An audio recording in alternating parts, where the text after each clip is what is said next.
We are back now on the GSMC Chip Shot Football Podcast here again on Wednesday, February 5th.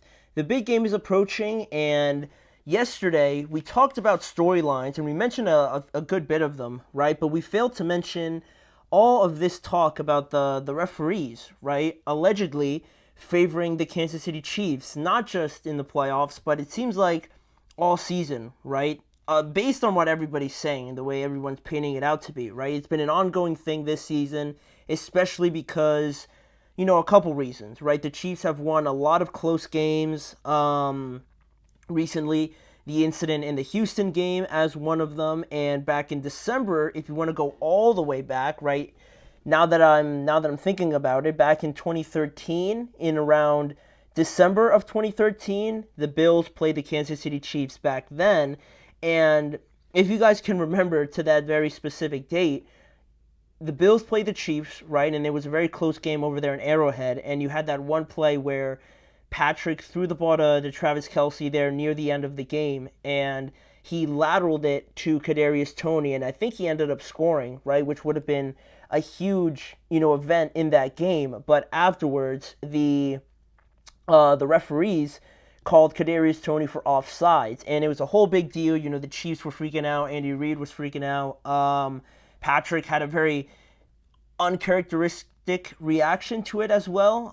You heard him after the game go up to Josh Allen and say, I think like something along the lines of like good game, but like that call was like BS or something like that, right? He was very upset by it, and he made that like the Chiefs overall made a big deal about it, but when you look back on it, it was the right call, right? He was offsides, pretty obviously at that too. So I think that moment kind of started everything, because from that moment on, it felt like, the Chiefs, made a big deal about it, and it feels like since that moment, especially, the calls have been pretty egregious in their favor, right? Because, they made a big stink out of it the first time.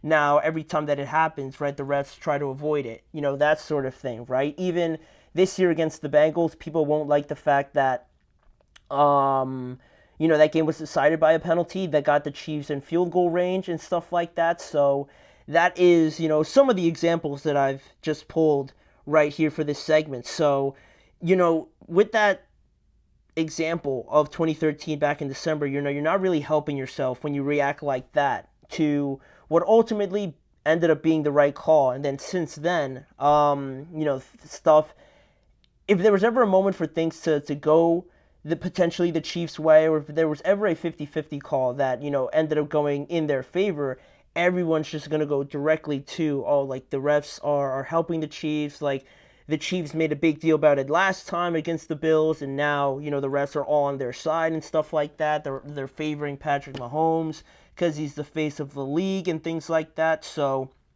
it's gotten to a point where, the players are being asked about it now at Media Week. Roger Goodell was asked about it and stuff like that. And it's made it all the way to this week, and all the way for the NFL Referee Association, the NFLRA, to, have a statement about all the conspiracies that they're hearing and kind of stand up for themselves a little bit, right? Because the executive director, Scott Green, had this to say about all these conspiracy theories recently during Super Bowl Media Week. This is what he said. Pretty simple. He said, "It is insulting and preposterous to hear conspiracy theories that somehow 17 officiating crews consisting of 138 officials are colluding to assist one team." And Roger Goodell also disregarded these conspiracy theories. He said that it was ridiculous if anybody thought that, like the refs are seriously trying to help the Chiefs out. And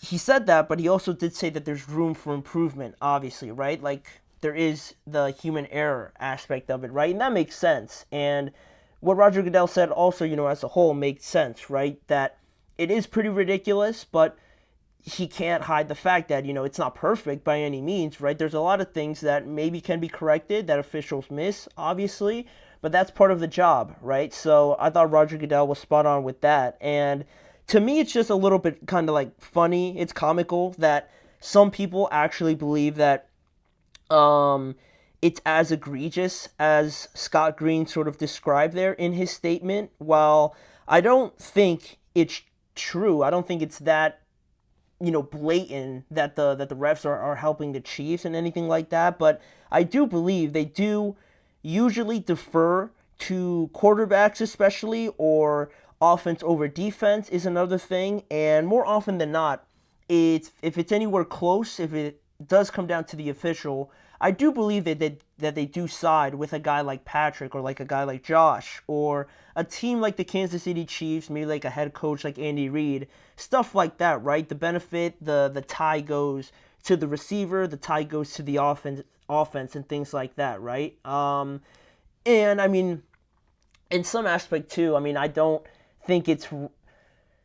I want to phrase this right because I don't think it's fair. Like in the Houston game, right? That one was the most obvious one. I feel like where, Patrick's kind of tugging the line of, sliding, not sliding, going down late. The defender goes to tackle him, barely touches him, and then he gets called for unnecessary roughness. But Patrick sort of instigated it, right? And I have no problem with someone bending the rules, taking advantage of them. I think that's all part of the game, part of the gamesmanship, right? But also, when you understand that as an official and you see and understand that part of the game where players are going to try to bend the rules like that, I think you have to acknowledge that and kind of tug that line as well. Know that Patrick's going to be, kind of 50-50ing it and then going down late. And if a defender happens to kind of hit him low or happens to make some late contact, as long as it's not obvious, like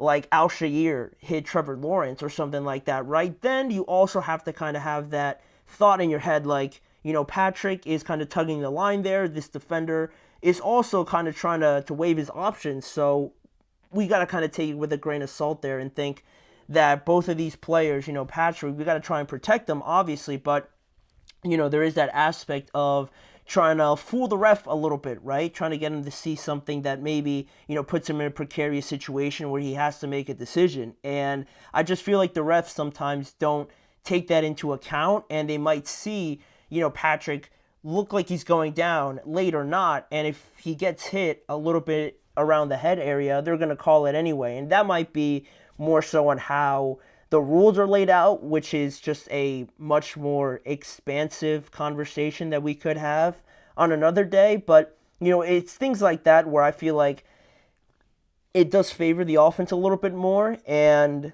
I don't think it's anything like too ridiculous like that. They're just gonna force the Chiefs to win. And I think it's like that in a lot of, maybe not in a lot of sports, but in some of the sports you see, usually, the smaller clubs, the smaller market teams, some of these smaller teams might not receive the benefit of a, New York team or a bigger market team or a Kansas City Chiefs team or a team with Tom Brady on it or a team with, I don't know, like Messi on it or Real Madrid on it. Those bigger clubs, I feel like that sort of thing, the refs favor, the refs, idea of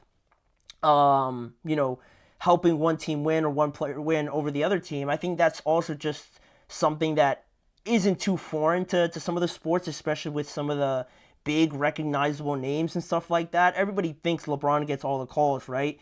It's just a thing that happens, and it might be true, but it comes with, those big name players or big name clubs and things like that, right? And, that's also another part of it. And also, I don't think this is a huge problem that the NFL has to look into or anything like that, that how some people might suggest, right? Because I don't think the NFL is nearly as bad as like soccer or anything like that, because that one seems to be the most over-exaggerated.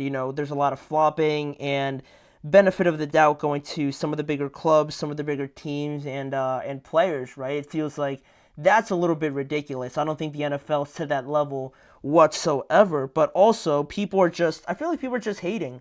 People are just hating on a dominant dynasty sort of level team, right? And a lot of people just don't want to see the Chiefs win, right? They don't want to see them get any sort of benefit when they're close to losing and then a call goes their way. It's instantly on the refs, right? And it feels like their judgment gets a little bit clouded. And I just feel like some people are hating on the Chiefs which is understandable, right? I feel like people are sick of them. And, Patrick and some of the other Chiefs players have been asked about being the villain, and that comes with it, right? When you're this good, when you're this dominant for a long period of time, people get sick of you and people just want to, just kind of move on from you, right? But if you keep getting your way and you keep coming out on top, people don't like that. So I think that's also like a product of what we're seeing with the ref talk and everything like that, especially when they're on the brink of making history, three-peating and things like that. Nobody wants to see that. And nobody wants to see like Patrick celebrating. Nobody wants to see Travis and Taylor on the field. This is not how I feel. I don't really mind. But some people are like that, and that's kind of where this also falls, right? They need to find something that they could blame it on, and the refs usually end up paying that price. So it's an awful job. I can't imagine being a referee. But, that's also, there's different parts of it that kind of lead us to where we are now. I do think it's a little bit ridiculous. The Chiefs are just a good team. And until somebody finds a way to beat them and plays a near perfect game, these excuses, these, conspiracies keep coming out. So it's part of it.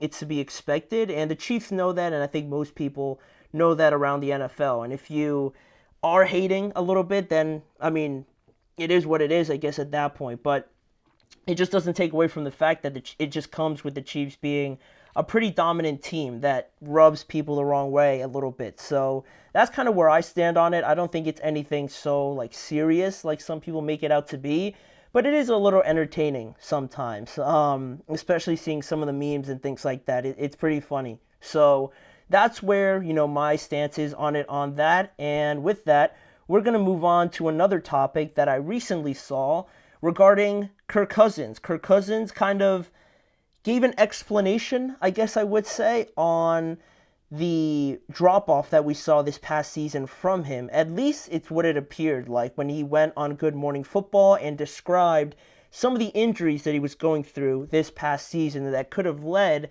to that sudden drop-off after Week 10. So we're going to go into what he said and what really he was dealing with and just his overall future, right, going into 2025. Where does that stand? We're going to answer that question when we return in just a few seconds. Looking